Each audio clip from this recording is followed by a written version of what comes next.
انسان کی فطرت ایک عجوبہ ہے۔ گزرتے وقت کے ساتھ ساتھ پرانے لوگ گزرتے جاتے ہیں اور نئے پیدا ہوتے جاتے ہیں۔ نئے دور کے لوگ جدید سہولیات کو اپنا کر، جدید ملبوسات پہن کر اپنے آپ کو مہذب گردانتے ہیں، مگر وہ یہ نہیں سوچتے کہ لباس بدل جانے سے انسان کی فطرت نہیں بدلتی۔ جو جرائم پہلے زمانے کے لوگ کرتے تھے وہ آج بھی ہوتے ہیں، بلکہ آج تو بے تحاشا ہو رہے ہیں۔ اگر پولیس کا ریکارڈ دیکھیں تو ایسی وارداتیں ملیں گی جن کو آپ ناقابل یقین تصور کریں گے اور کہیں گے کہ کوئی انسان ایسی حرکت کر ہی نہیں سکتا۔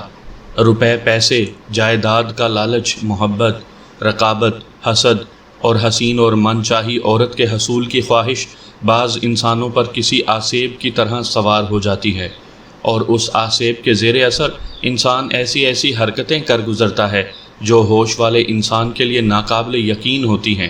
بلکہ جب ایسا کوئی مجرم پکڑا جاتا ہے اور شیطانی اثر سے آزاد ہوتا ہے تو خود بھی حیران رہ جاتا ہے کہ اس نے یہ واردات کی تھی۔ اسی لیے انسانی نفسیات کے ماہرین نے قتل کو ایک لمحے کا پاگل پن کہا ہے۔ واردات جو میں آپ کو سنانے لگا ہوں قیام پاکستان کے بعد کی ہے۔ یہ اس زمانے کی بات ہے جب وطن عزیز کو مارز وجود میں آئے 11 سال گزر چکے تھے۔ ان دنوں ایوب خان نے پاکستان کی حکومت سنبھال لی تھی۔ ایوب خان نے پاکستان کے پہلے صدر سکندر مرزا کو ہٹا کر مارشل لا نافذ کر دیا تھا۔ یہ غالباً اکتوبر سن 1958 کی بات ہے۔ ان دنوں میں وسطی پنجاب کے ایک دیہاتی علاقے میں تعینات تھا۔ یہ بڑا سرسبز و شاداب علاقہ تھا۔ میرے تھانے کے علاقے میں ارد گرد کے 5 گاؤں آتے تھے۔ یہ زیادہ بڑے گاؤں نہیں تھے، ویسے بھی ان وقتوں میں آبادی کا یہ عالم ہی نہیں تھا جو آج ہے۔ آج تو دور دراز دیہات میں بھی بجلی پہنچ گئی ہے اور سڑکوں کا جال بچھ گیا ہے۔ جن دنوں کی میں بات کر رہا ہوں بجلی تو بڑی بات ہے، وہاں پکی سڑک کا بھی نام و نشان تک نہ تھا۔ یوں سمجھ لیں کہ پسماندہ علاقہ تھا۔ گرمیوں کے ابتدائی دن تھے اور گرمی نے ابھی زور نہیں پکڑا تھا، لیکن پھر بھی دوپہر کے وقت بہت گرمی لگتی تھی اور کمروں میں بیٹھ کر کام کرنا دشوار ہو جاتا تھا۔ میں تھانے کے صحن میں ایک درخت کے نیچے بیٹھا کام کر رہا تھا۔ کمرے کی نسبت درخت کی گھنی چھاؤں میں کچھ ٹھنڈک تھی کیونکہ ہوا چل رہی تھی۔ میرے تھانے کے محرر نے درخت کے نیچے ہی ایک میز اور کرسی رکھوا دی تھی۔ میں محرر کو کچھ ضروری نوٹس لکھوا رہا تھا کہ ایک معزز صورت شخص مجھ سے ملنے آ گیا۔ میں اسے جانتا تھا، وہ قریبی گاؤں کا نمبردار تھا۔ بڑا ہی خوشامدی قسم کا انسان تھا۔ ذرا سی بات پر تھانے آ جاتا اور لوگوں کی چھوٹی باتوں سے مجھے آگاہ کرتا رہتا تھا۔ یوں سمجھ لیں کہ وہ میرا مخبر بھی تھا۔ مجھے ایسے لوگ سخت ناپسند تھے، لیکن یہی لوگ میرے بڑے کام بھی آتے تھے۔ اس وجہ سے میں بظاہر اس شخص سے بڑے اتفاق سے ملا، اسے بٹھایا اور آنے کی وجہ پوچھی۔ اس نے مجھے بتایا کہ ایک حادثہ ہو گیا ہے اور وہ اس کی اطلاع مجھے دینے آیا ہے۔ اس نے جو بات مجھے سنائی وہ میں آپ کو سنا دیتا ہوں۔ اس کے گاؤں کا ایک عیسائی برکت مسیح اپنی گھر والی کو سائیکل کے پیچھے بٹھائے کہیں جا رہا تھا۔ جب وہ چھوٹی نہر کے پل پر پہنچا تو اچانک مخالف سمت سے ایک بیل گاڑی بڑی تیز رفتاری سے آئی۔ بیل کسی وجہ سے بھڑکے ہوئے تھے اور گاڑی بان کے کنٹرول سے نکل کر منہ زور ہو چکے تھے۔ اس نہر کے پل کے دونوں طرف حفاظتی جنگلہ یا ریلنگ نہیں تھی جیسا کہ آج کل ہوتا ہے۔ بیل گاڑی بے قابو ہو کر برکت مسیح پر چڑھ دوڑی۔ اس نے بچنے کی کوشش کی تو وہ دونوں میاں بیوی سائیکل سمیت نہر میں جا پڑے۔ بلندی بہت زیادہ نہیں تھی، مگر پھر بھی جب تک برکت مسیح سنبھلتا اور بیوی کو سنبھالتا وہ کافی غوطے کھا چکی تھی۔ برکت مسیح جب تک بیوی کے پاس پہنچا وہ نیم مردہ ہو چکی تھی۔ برکت مسیح اسے پکڑ کر پانی سے باہر لا رہا تھا کہ اس کی بیوی نے اس کے ہاتھوں میں دم توڑ دیا اور وہ مردہ بیوی کو لے کر باہر نکلا۔ یہ ایک سیدھا سادہ حادثہ تھا اور اس میں بظاہر پولیس کی دلچسپی والی کوئی بات نہیں تھی۔ پھر بھی میں نے نمبردار سے کچھ سوال پوچھ کر اپنی تسلی کر لی۔ اس واقعے کے بارے میں کوئی رپورٹ درج کرنا ضروری نہیں تھا۔ نمبردار اپنا فرض سمجھ کر اور میری خوشنودی حاصل کرنے کے لیے تھانے اطلاع دینے آ گیا تھا۔ میں نے اس کا شکریہ ادا کیا اور وہ چلا گیا۔ اسے گئے مشکل سے آدھا گھنٹہ گزرا ہوگا کہ وہ دوبارہ تھانے میں آ گیا۔ اس کے ساتھ 12-13 برس عمر کا ایک لڑکا تھا۔ اس کے چہرے سے دبا جوش ظاہر ہو رہا تھا، جیسے وہ کوئی اہم خبر لے کر آیا ہو یا کوئی نیا انکشاف کرنا چاہتا ہو۔ میں نے اسے اپنے پاس بٹھا لیا اور اس سے پوچھا کہ ایسی کون سی نئی بات ہو گئی کہ وہ دوبارہ آ گیا؟ ملک صاحب، اس نے بڑے جوش سے کہا، معاملہ گڑبڑ ہے۔ کیا مطلب؟ میں نے حیران ہو کر کہا، کون سا معاملہ گڑبڑ ہے؟ وہ جی برکت مسیح اور اس کی گھر والی کا معاملہ گڑبڑ ہے۔ اس نے کہا، آپ فوراً چلیں۔ صاف صاف بات بتاؤ، بات کیا ہے؟ میں نے ذرا سخت لہجے میں کہا، کیا گڑبڑ گڑبڑ لگا رکھی ہے؟ مجھے پوری بات بتاؤ۔ پوری بات آپ کو یہ لڑکا سنائے گا ملک صاحب۔ اس نے لڑکے کی طرف اشارہ کیا اور پھر اسے میرے سامنے کھڑا کرتے ہوئے کہا، اوئے کاکا، جو کچھ تم نے دیکھا ہے وہ ملک صاحب کو بتاؤ۔ لڑکا پہلے تو جھجکتا رہا، لیکن پھر میرے مشفقانہ رویے کی وجہ سے بولنے لگا۔ اس نے جو بات سنائی اسے سن کر میں حیران رہ گیا اور سیدھا سادہ حادثہ مجھے قتل کا کیس نظر آنے لگا۔ لڑکے نے جو بات سنائی وہ میں آپ کو سنا دیتا ہوں۔ سامعین کرام، آپ سن رہے ہیں انسپکٹر احمد یار خان کی تفتیشی کہانیوں کے سلسلے میں ایک اردو کہانی، بات غیرت کی تھی۔ یہ اس سلسلے کی پہلی قسط ہے۔ مجھے امید ہے آپ کو میری یہ کاوش پسند آئے گی۔ یہ لڑکا اسی نمبردار کے گاؤں کا رہنے والا تھا۔ جس وقت یہ حادثہ ہوا، یہ لڑکا نہر کے پل کے قریب ہی ایک جامن کے درخت پر چڑھا جامن اتار رہا تھا۔ دوپہر کا وقت تھا، گرمیوں کے دن تھے، اس لیے ارد گرد کوئی آدمی نظر نہیں آ رہا تھا۔ اس نے دیکھا ایک طرف سے ایک سائیکل سوار آ رہا تھا، اس کے پیچھے ایک عورت بیٹھی ہوئی تھی۔ وہ سائیکل والا جوں ہی نہر کے پل پر چڑھا، مخالف سمت سے ایک بیل گاڑی نہر کے پل کی طرف آئی۔ اس کے بیل گاڑی بان کے قابو میں نہیں تھے۔ بے قابو بیل گاڑی سائیکل پر چڑھ دوڑی۔ سائیکل والے نے گھبرا کر سائیکل موڑی تو سائیکل سمیت نہر میں جا گرا۔ بیل رکے نہیں بلکہ وحشت زدہ انداز میں بھاگتے چلے گئے۔ لڑکے نے درخت کے اوپر سے دیکھا کہ سائیکل کے پیچھے بیٹھی ہوئی عورت پانی میں ہاتھ پیر مار رہی تھی۔ لڑکے نے بتایا کہ وہ ان میاں بیوی کی مدد کے لیے اس لیے درخت سے نہیں اترا کہ اسے معلوم تھا کہ اس نہر میں پانی اتنا گہرا نہیں کہ کوئی ڈوب سکے۔ پھر اس عورت کا مرد بھی ساتھ تھا۔ اس نے دیکھا کہ مرد پانی میں تیرتا ہوا عورت کے پاس پہنچا، جو بری طرح گھبرا گئی تھی اور پانی میں الٹے سیدھے ہاتھ مار رہی تھی، لیکن مرد کی حرکتیں مشکوک سی لگ رہی تھیں۔ صاف پتہ چل رہا تھا کہ اسے عورت کو بچانے میں کوئی دلچسپی نہیں ہے۔ پھر مرد نے اس کے ہاتھ پکڑنے کے بجائے اس کے سر پر ہاتھ رکھا اور نیچے کو دبا دیا۔ عورت کے پھیپھڑوں میں خاصا پانی چلا گیا ہوگا جب وہ تڑپ کر اوپر ابھری۔ لڑکے نے بتایا کہ وہ حیران و پریشان یہ منظر دیکھ رہا تھا۔ عورت جب پانی سے اوپر ابھری تو مرد نے اس کا گلا پکڑ کر دبانا شروع کر دیا اور عورت تڑپنے لگی۔ مرد نے اسی طرح گلا دبائے دبائے اسے پھر پانی میں ڈبو دیا اور کافی دیر پانی کے اندر ہی دبائے رکھا۔ پھر اس نے عورت کو باہر نکالا تو وہ ہاتھ پیر ڈھیلے چھوڑ چکی تھی۔ مرد نے ادھر ادھر دیکھا، نزدیک کوئی بندہ نظر نہیں آ رہا تھا۔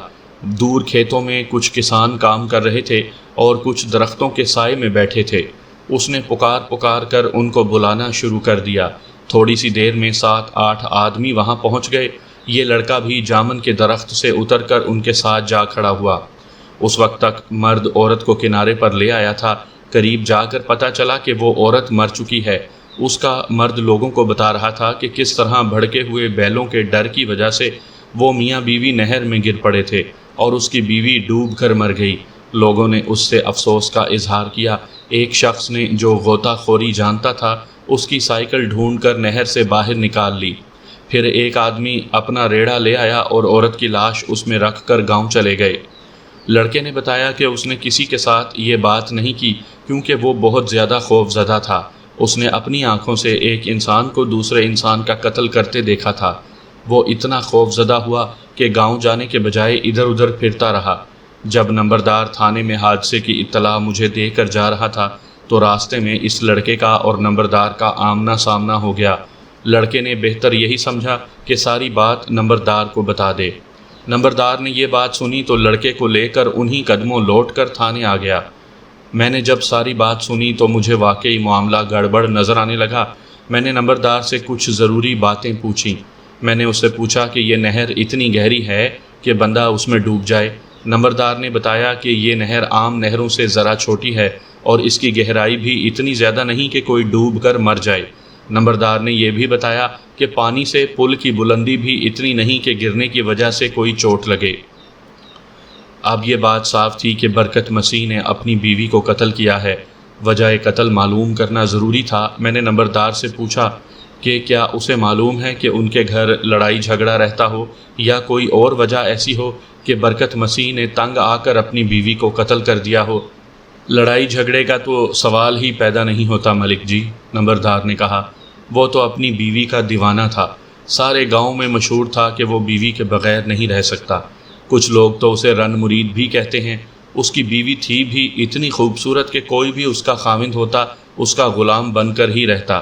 نمبردار کا یہ جواب سن کر مجھے مایوسی ہوئی کہ برکت مسیح اور اس کی بیوی میں کوئی لڑائی جھگڑا نہیں تھا، اور یہ کہ برکت مسیح اس کو دیوانگی کی حد تک پیار کرتا تھا۔ یہ باتیں سن کر مجھے لڑکے کے بیان پر شک ہونے لگا تھا کہ ہو سکتا ہے کہ وہ غلط سمجھا ہو اور برکت مسیح واقعی اپنی گھر والی کو بچانے کی کوشش کر رہا ہو۔ میں نے اپنے دل میں سوچا کہ جلد بازی میں کسی نتیجے پر پہنچنا بہتر نہیں ہوگا۔ میں نے فیصلہ کر لیا کہ پہلے مرنے والی کی لاش کا معائنہ کروں گا، اس کے بعد کوئی قدم اٹھاؤں گا۔ میں نے 2 کانسٹیبل ساتھ لیے اور نمبردار کو ساتھ لے کر برکت مسیح کے گھر کی طرف چل پڑا۔ مجھے نمبردار نے بتایا کہ برکت مسیح کی گھر والی کا نام کامنی تھا۔ میں نے حساب لگایا کہ کامنی کو مرے کتنا وقت گزر چکا ہے۔ میرے حساب سے کامنی کو مرے ابھی صرف 2.5-3 گھنٹے ہوئے تھے۔ میں وقت کا حساب اس لیے لگا رہا تھا کہ ایسا نہ ہو کہ زیادہ وقت گزر جائے اور کامنی کو دفن کر دیا جائے۔ اگر کامنی کو دفن کر دیا جاتا تو پھر قبر کشائی کے لیے مختلف مراحل سے گزرنا پڑتا۔ میں اس سے بچنا چاہتا تھا۔ میرے پاس کوئی واضح ثبوت بھی نہیں تھا کہ کامنی کو واقعی قتل کیا گیا ہے۔ بہرحال انہی سوچوں میں گم کامنی کے گھر پہنچ گیا۔ وہاں پہنچ کر پتہ لگا کہ ابھی تک کامنی کو دفن نہیں کیا گیا۔ کامنی کے ماں باپ 2.5-3 میل دور کے ایک گاؤں میں رہتے تھے، وہ آ چکے تھے۔ اب کامنی کی ایک خالہ کا انتظار تھا جو ذرا دور رہتی تھی۔ وہاں رونا دھونا مچا ہوا تھا۔ کامنی کی ماں کے بین برداشت نہیں ہو رہے تھے۔ لوگ کہتے ہیں کہ پولیس والے پتھر دل ہوتے ہیں، حالانکہ ایسا نہیں ہوتا۔ پولیس والے بھی گوشت پوست کے انسان ہوتے ہیں، اور ان کے سینے میں بھی ہر وقت انسان کی طرح گوشت پوست کا دل دھڑکتا ہے۔ یہ پولیس والوں کی مجبوری ہوتی ہے کہ ہر قسم کے حالات میں انہیں اپنا فرض پورا کرنا ہوتا ہے۔ ایک باوردی انسپکٹر اور 2 کانسٹیبلوں کو دیکھ کر مرگ والے گھر میں ایک دم سکوت سا چھا گیا، اور لوگ آپس میں خسر پسر کرنے لگے۔ برکت مسیح کے گھر کے باہر بھی لوگوں کا ہجوم اکٹھا ہو گیا۔ ذرا سی دیر میں ہی پورے گاؤں میں یہ خبر پھیل گئی تھی کہ برکت مسیح کے گھر پولیس آئی ہے۔ لوگ اسی طرف امڑے چلے آ رہے تھے۔ نمبردار میرے ساتھ تھا۔ میں نے نمبردار سے کہا کہ وہ برکت مسیح کو میرے پاس لائے اور اکٹھے ہو جانے والے لوگوں سے کہے کہ وہ سب منتشر ہو جائیں۔ ابھی میں یہ ہدایت دے ہی رہا تھا کہ ایک جوان آدمی ہمارے پاس آ گیا اور مجھے سلام کیا۔ نمبردار نے مجھے بتایا کہ یہی برکت مسیح ہے۔ میں نے بڑے غور سے پولیس والوں کی نظروں سے اس کا جائزہ لیا۔ وہ گندمی رنگت کا صحت مند آدمی تھا اور چہرے کے نقوش بھی اچھے ہی تھے۔ میں نے اس کی آنکھوں کو دیکھا تو وہ سرخ تھیں اور اب بھی ان میں نمی نظر آ رہی تھی۔ صاف پتہ چلتا تھا کہ وہ روتا رہا ہے۔ مجھے اس کی یہ حالت دیکھ کر بڑا تعجب ہوا۔ مرد ہو کر عورتوں کی طرح آنسو بہا رہے ہو برکت؟ میں نے اس کے کندھے پر ہاتھ رکھ کر کہا، مرد بنو۔ اس نے میری طرف بڑی بے چارگی اور بڑی بے بسی سے دیکھا اور بولا کچھ نہیں۔ پھر وہ دونوں ہاتھوں سے اپنی آنکھیں صاف کرنے لگا۔ وہ کچھ گھبرایا ہوا لگ رہا تھا اور میری آمد سے حیران اور پریشان نظر آ رہا تھا۔ میں کامنی کو دیکھنا چاہتا ہوں، میں نے برکت سے کہا۔ اسے کیا ہوا ہے؟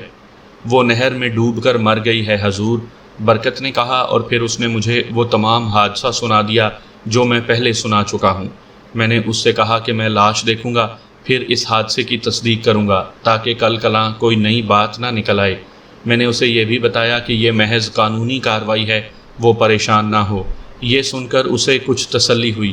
میں نے اس سے کہا کہ وہ لاش والے کمرے سے تمام لوگوں کو باہر نکال دے تاکہ میں لاش کا معائنہ کر سکوں۔ وہ اندر چلا گیا اور تھوڑی دیر بعد مجھے اندر بلا لیا۔ لاش ایک بان کی چارپائی پر رکھی ہوئی تھی۔ چارپائی پر روئی کا گدا بچھا ہوا تھا اور ایک چادر سے سر سے لے کر پاؤں تک لاش کو ڈھانپ دیا گیا تھا۔ میں نے برکت کو بھی کمرے سے نکل جانے کو کہا تو وہ حیرانی سے میرا منہ دیکھنے لگا اور باہر جانے میں پسو پیش کرنے لگا۔ میں نے اپنے کانسٹیبلوں کو اندر بلایا اور ان سے کہا کہ وہ اسے پکڑ کر کمرے سے باہر لے جائیں اور جب تک میں نہ کہوں کسی کو اندر نہ آنے دیں۔ کانسٹیبل برکت کو کھینچتے ہوئے باہر لے گئے۔ برکت کے جانے کے بعد میں نے لاش کے اوپر پڑی چادر سر کی طرف سے پکڑی اور آہستگی سے کھینچ لی۔ جوں ہی چادر اتری مجھے ایک جھٹکا سا لگا۔ وہ اتنی ہی حسین تھی، اس کی ادھ کھلی آنکھیں یوں کھلی تھیں جیسے میری ہی طرف دیکھ رہی تھی۔ وہ مری ہوئی بالکل نہیں لگ رہی تھی۔ اس کا بدن گورا چٹا تھا، نئے نقش میں بڑی جاذبیت تھی اور جسم کی ساخت انتہائی موزوں تھی۔ کامنی کو دیکھ کر مجھے نمبردار کے الفاظ یاد آنے لگے۔ اس نے کہا تھا کہ کوئی بھی اس کا خامند ہوتا تو اس کا غلام بن کر رہتا۔ وہ بلا شبہ خطرناک حد تک حسین عورت تھی۔ میں نے بڑے غور سے اس کا نظری معائنہ کرنا شروع کر دیا۔ آخر مجھے وہ چیز نظر آ گئی جو میں تلاش کر رہا تھا۔ اس کی گردن پر ہلکا سا سرخی مائل نشان تھا جو صرف غور سے دیکھنے پر محسوس ہوتا تھا۔ یہ اس بات کی نشانی تھی کہ گردن کے اس مقام پر دباؤ ڈالا گیا ہے یا کسی چیز سے ضرب لگی ہے۔ پھر میں نے کامنی کے سارے جسم کا جائزہ لیا مگر کوئی چوٹ یا زخم کا نشان نظر نہ آیا۔ میں نے دونوں کانسٹیبلوں کو اندر بلایا اور انہیں کہا کہ وہ برکت مسیح پر نظر رکھیں اور اسے ادھر ادھر نہ ہونے دیں۔ میں محض شک کی بنیاد پر کوئی کارروائی نہیں کرنا چاہتا تھا۔ میں نے ضروری سمجھا کہ لاش کا پوسٹ مارٹم ہو جانے کے بعد ہی کوئی کارروائی کی جائے۔ میں نے نمبردار کو بلا کر اس سے کہا کہ لاش کو لے جانے کے لیے انتظام کرے۔ نمبردار نے فوراً ایک تانگے کا بندوبست کر دیا۔ میں نے ایک کانسٹیبل کو ضروری کارروائی کے بعد کامنی کی لاش کے ساتھ شہر کے سرکاری ہسپتال بھیج دیا جہاں پوسٹ مارٹم کا بندوبست تھا۔ میں نے شک کی بنیاد پر برکت مسیح کو حراست میں لے لیا اور اسے ساتھ لے کر تھانے چل پڑا۔ میں نے برکت کو ہتھکڑی نہیں لگائی تھی۔ برکت خوفزدہ اور سہما ہوا ہمارے ساتھ چل رہا تھا۔ تھانے پہنچ کر میں نے برکت کو حوالات میں بند کروا دیا اور خود اس واقعہ پر غور کرنے لگا۔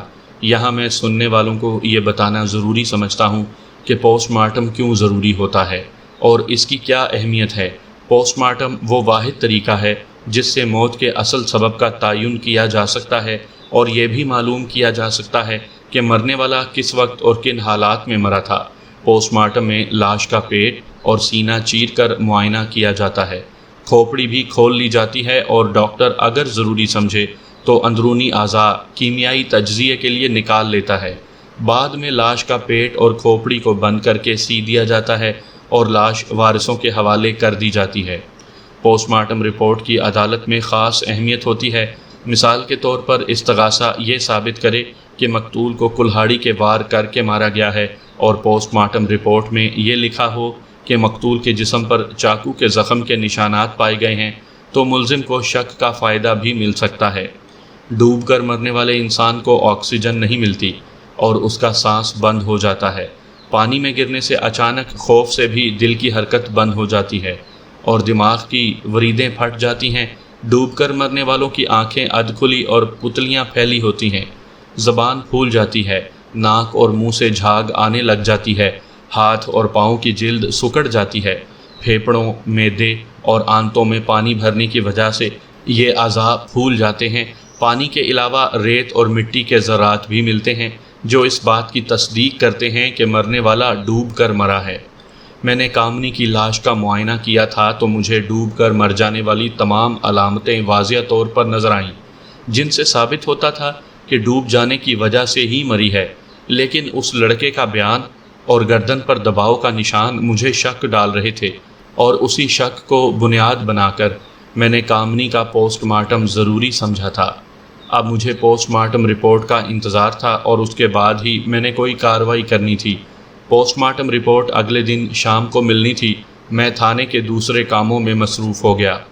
اگلے دن میں تھانے پہنچا تو ایک ہیڈ کانسٹیبل نے مجھے بتایا کہ حوالات میں بند برکت مسیح میرے ساتھ بات کرنا چاہتا ہے۔ میں برکت کو بالکل ہی بھول گیا تھا۔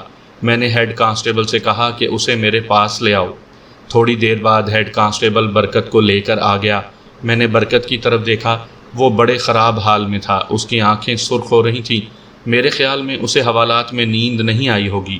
میں نے اسے بیٹھنے کو کہا، وہ بیٹھ تو گیا لیکن اس کے انداز میں بڑی بے چینی تھی، یوں لگ رہا تھا جیسے کرسی میں کیلیں لگی ہوئی ہیں جو اسے آرام سے بیٹھنے نہیں دے رہی۔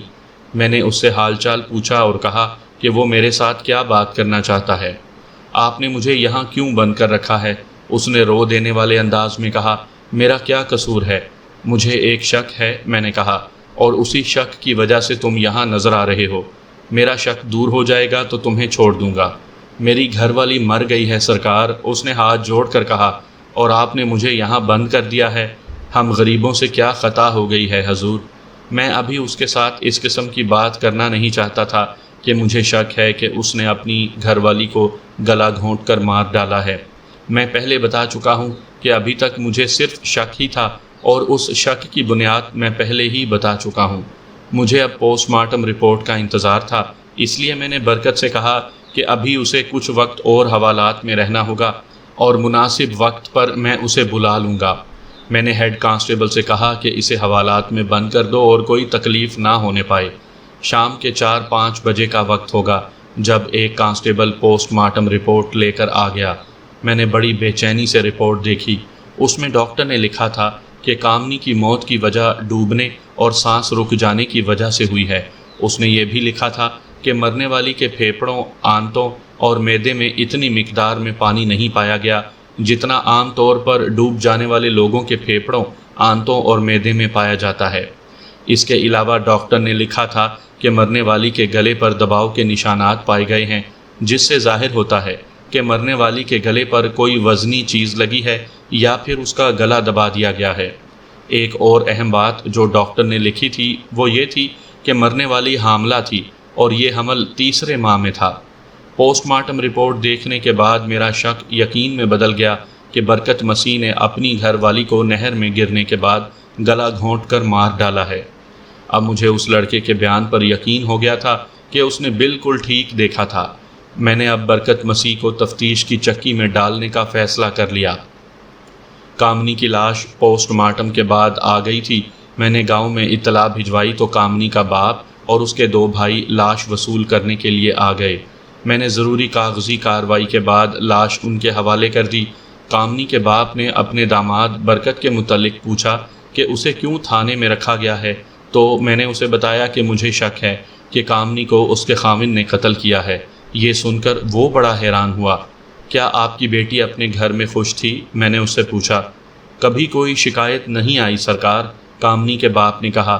کامنی ہمیشہ برکت کی تعریف کرتی تھی اور وہ اپنے خاوند کے ساتھ خوش و خرم تھی۔ ان کے درمیان کبھی کوئی جھگڑا ہوا ہوگا؟ میں نے اس سے پوچھا۔ یاد کر کے بتاؤ کبھی کامنی نے گھر آ کر بتایا ہو؟ نہیں سرکار، کامنی کے باپ نے 2 ٹوک لہجے میں کہا۔ شادی کو 2 سال سے زیادہ عرصہ ہو گیا ہے، آج تک ایسی کوئی بات نہیں ہوئی۔ میں نے کامنی کے باپ سے بہت سوالات کیے اور مختلف طریقوں سے ایک ہی سوال گھما پھرا کر پوچھا، مگر مجھے اس سے کچھ بھی حاصل نہ ہوا۔ میں نے کامنی کے بھائیوں سے بھی کریت کر پوچھا، مگر وہ بھی میرے کام کی کوئی بات نہ بتا سکے۔ کامنی کے بھائیوں نے کہا چونکہ برکت حوالات میں بند ہے اس لیے وہ اپنی بہن کی لاش اپنے گاؤں لے جانا چاہتے ہیں اور وہیں اس کی آخری رسومات پوری کریں گے۔ میں نے انہیں کہا کہ میری طرف سے ایسی کوئی پابندی نہیں ہے، وہ کامنی کی لاش جہاں لے جانا چاہیں لے جائیں۔ کامنی کا باپ اور بھائی لاش لے کر چلے گئے تو میں نے برکت کو بلا لیا۔ میں نے برکت کو بتایا کہ کامنی کی لاش پوسٹ مارٹم کے بعد آ گئی ہے اور اس کے سالے اور سسر لاش کو یہاں سے لے گئے ہیں۔ میری بات سن کر اس کی حالت خراب ہو گئی اور دیکھتے ہی دیکھتے اس کی آنکھوں سے آنسو بہنے لگے۔ مجھے بھی جانے کی اجازت دے دیں مائی باپ، اس نے دونوں ہاتھ جوڑ کر کہا۔ میں اپنی کامنی کو اپنے ہاتھوں سے دفن کرنا چاہتا ہوں، انہی ہاتھوں سے، میں نے کہا، جن سے اس کا گلا دبایا تھا۔ وہ یوں اچھلا جیسے میں نے اس کے پیروں میں بم پھینک دیا ہو۔